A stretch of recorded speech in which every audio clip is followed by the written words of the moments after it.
12 दिन की लंबी उठापटक के बाद ईरान इजराइल के बीच युद्ध रुकवाने का क्रेडिट खाने में कामयाब रहे डोनाल्ड ट्रंप। हालांकि 15-16 बार भारत और पाकिस्तान के बारे में भी बोल चुके हैं, लेकिन भारत की तरफ से हर बार जवाब मिल जाता है। ईरान की तरफ से भी जवाब उस वक्त दिया गया जिस वक्त ईरान में खुशियां मनाई गई, मिठाइयां बांटी गई और जश्न मनाया गया कि हम जीत गए। ये जीत उन्होंने बताई इजराइल के साथ साथ अमेरिका के ऊपर, जिसके बाद अमेरिका पूरी तरीके से भड़क गया है।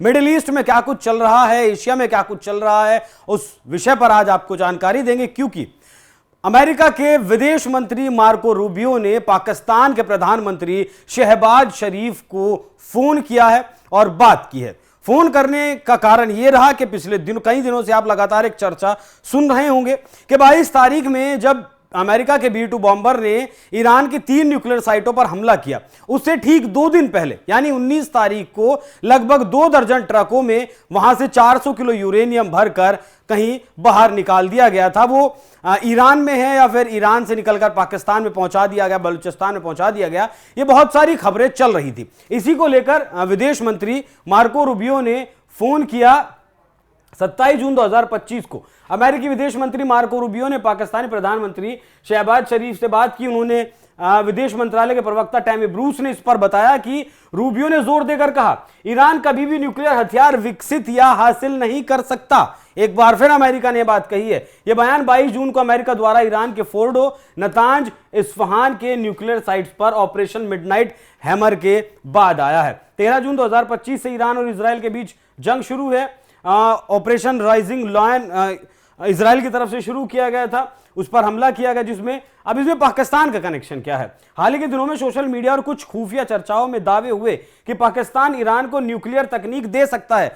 एक तरफ तो सुनिए, इस पर आऊंगा मैं, इससे पहले एक तरफ तो ऐसी खबरें चल रही हैं कि यूरेनियम ईरान का पाकिस्तान पहुंच चुका है, दूसरी तरफ चर्चा यह है कि पाकिस्तान तकनीक दे सकता है न्यूक्लियर बॉम्ब की ईरान को, खासकर ISI के जरिए। हालांकि कोई ठोस सबूत नहीं है, लेकिन अमेरिका का यह बयान इसे गंभीरता से लेने का संकेत देता है कि हम ये नहीं चाहते कि ईरान किसी भी तरीके से न्यूक्लियर पावर बने या उसके पास न्यूक्लियर ताकत आए। क्या पाकिस्तान ईरान की मदद कर रहा है? यह बड़ा सवाल है। संभावना ऐसी है कि अभी तक कोई आधिकारिक सबूत तो नहीं है पाकिस्तान ईरान को न्यूक्लियर हथियार या तकनीक दे रहा है, लेकिन 1990 के दशक में AQ खान, जिसे पिता माना जाता है पाकिस्तान के न्यूक्लियर का, हालांकि वो भी इधर उधर से चोरी कर लेकर आए थे, स्कैंडल में पाकिस्तान ने उत्तर कोरिया, ईरान को न्यूक्लियर तकनीक दी, जो अमेरिका के लिए चिंता का कारण रहा। फिलहाल क्या चल रहा है? कुछ खुफिया चर्चाओं में 440 किलोग्राम यूरेनियम के ईरान से जुड़े होने की बात कही गई, जो पाकिस्तान से आई हो सकती है, लेकिन यह भी अभी अनुमान पर आधारित है और इसकी पुष्टि नहीं हुई है। अगर पाकिस्तान ऐसा करता है तो ये अपने रणनीतिक प्रभाव को बढ़ाने और अमेरिका से पैसे वसूलने की कोशिश हो सकती है, जैसा कि कुछ विशेषज्ञ मानते हैं कि अपने यहां यूरेनियम वो रख ले या फिर धमकी दे कि मैं ईरान को तकनीक दे दूंगा जिससे कि अमेरिका फिर से उसे डॉलर्स दे। हालांकि लगभग $30 बिलियन देने की बात कही जा रही है ईरान को कि ईरान कोई न्यूक्लियर एक्टिविटी अपने देश में नहीं करेगा, उसके एवज में अमेरिका $30 बिलियन देगा। अमेरिका क्या कदम उठा सकता है अगर पाकिस्तान मदद कर रहा होगा ईरान की? सैन्य कार्रवाई अमेरिका जाहिर सी बात है कर सकता है, जब वो ईरान में कर सकता है तो हमें पाकिस्तान में भी कर सकता है। अगर पुख्ता सबूत मिले तो अमेरिका पाकिस्तान के न्यूक्लियर साइट्स पर सर्जिकल स्ट्राइक कर सकता है। अपने आप में बहुत बड़ी बात है, जैसा कि ईरान में किया गया। IMF और विश्व बैंक से मिलने वाली 6 से 8 बिलियन डॉलर की सहायता पर रोक लगाई जा सकती है।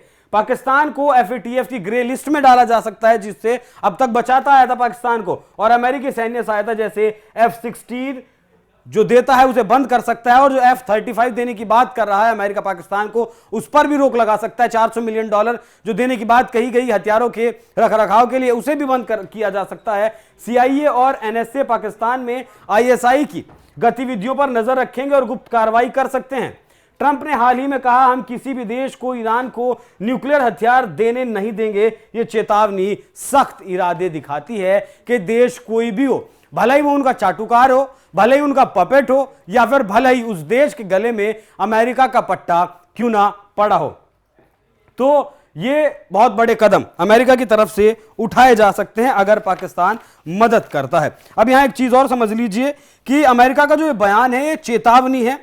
पाकिस्तान के लिए और मुझे लगता है आखिरी चेतावनी है। ईरान को न्यूक्लियर मदद करने का मतलब उसे गंभीर परिणाम भुगतने होंगे।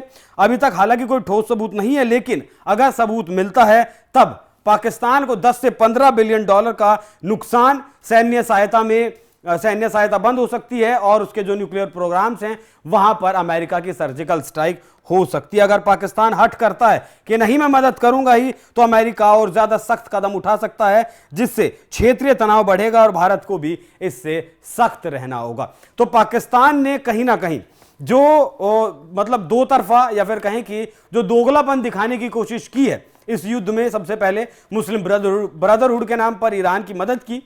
अब अमेरिका से डॉलर लेता है तो फिर आसिम मुनीर ने जाकर लंच किया और बहुत सारे मीम भी चले कि थाली में परोसकर ईरान को दे दिया है मुनीर ने ट्रंप को। बहुत सारी चीजें इस दौरान पाकिस्तान में चली हैं। हालांकि पाकिस्तान अमेरिका के लिए जरूरी है, अफगानिस्तान को काउंटर करना हो, चाइना पर देखभाल करनी हो, भारत के बारे में उसे जानकारी लेनी है, फिर बांग्लादेश, मतलब पूरे ईस्ट की अगर बात करें, पूरे एशिया की अगर बात करें, तब पाकिस्तान जरूरी है। लेकिन अगर वो ईरान को न्यूक्लियर तकनीक देता है और सबूत इस बात के हाथ लगते हैं अमेरिका के, तब अमेरिका के प्रकोप से पाकिस्तान को बचाने वाला कोई नहीं है। बाकी आप इस विषय पर क्या राय रखते हैं? अपनी राय हमें कमेंट कर जरूर बताइएगा। नमस्कार।